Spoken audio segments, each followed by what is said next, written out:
নির্বাচনের 15 দিন পর পর্যন্ত বোধহয় তাদের একটা নির্দেশনা ছিল এবং নির্বাচন কমিশনের পক্ষ থেকেও অনুরোধ ছিল।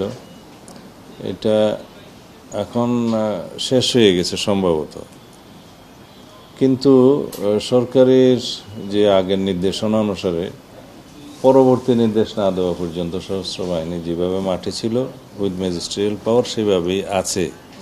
এই মেয়াদটা কবে শেষ হবে আমার এখন জানা নাই, আমি দেখতে হবে। তা আমরা এটা সরকারের উচ্চ পর্যায়ে আলোচনা করে আমাদেরকে নির্ধারণ করতে হবে যে সশস্ত্র বাহিনী আর কতদিন মাঠে থাকবে। তারাও আর মাঠে দীর্ঘদিন থাকতে চায় না, কারণ অনেক সমস্যা আছে, তাদের ট্রেনিং এর সমস্যা আছে, ট্রেনিং দিতে পারছে না বা অন্যান্য কর্মকাণ্ডের সমস্যা আছে। কিন্তু আমরা এখন সরকারে দায়িত্ব নেওয়ার পরে আইনশৃঙ্খলা পরিস্থিতি কতটুকু কি উন্নয়ন হয়েছে, কি করা যায়, সেটা একটা সমন্বিতভাবে আমাদেরকে দেখতে হবে।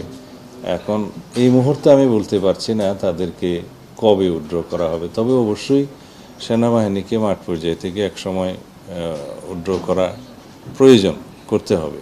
এটা একটা জন চাহিদা আছে এবং জুলাই জাতীয় সনদেও একটা সুপারিশ গৃহীত আছে যে র্যাবের বিষয়ে কিছু সিদ্ধান্ত নিতে হবে, র্যাব বিলুপ্ত করার বিষয়ে, র্যাবের নাম পরিবর্তন করার বিষয়ে।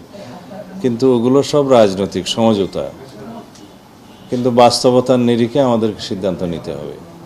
আমরা একটা specialised force, law enforcing force আমাদের দেশে চাই কিনা, এর উত্তর হবে অবশ্যই চাই। তখন আমরা সেটা কী আদলে রাখবো, তাদের জুরিসডিকশন কী হবে এবং তাদের অ্যাকাউন্টেবিলিটি কী হবে, তাদেরকে কিভাবে আমরা ট্রান্সপারেন্ট রাখতে পারি এবং সর্বোচ্চ সেবা গ্রহণ করতে পারি, এগুলো পরীক্ষা নিরীক্ষা করে আমরা এই বিষয়ে সিদ্ধান্ত নেব।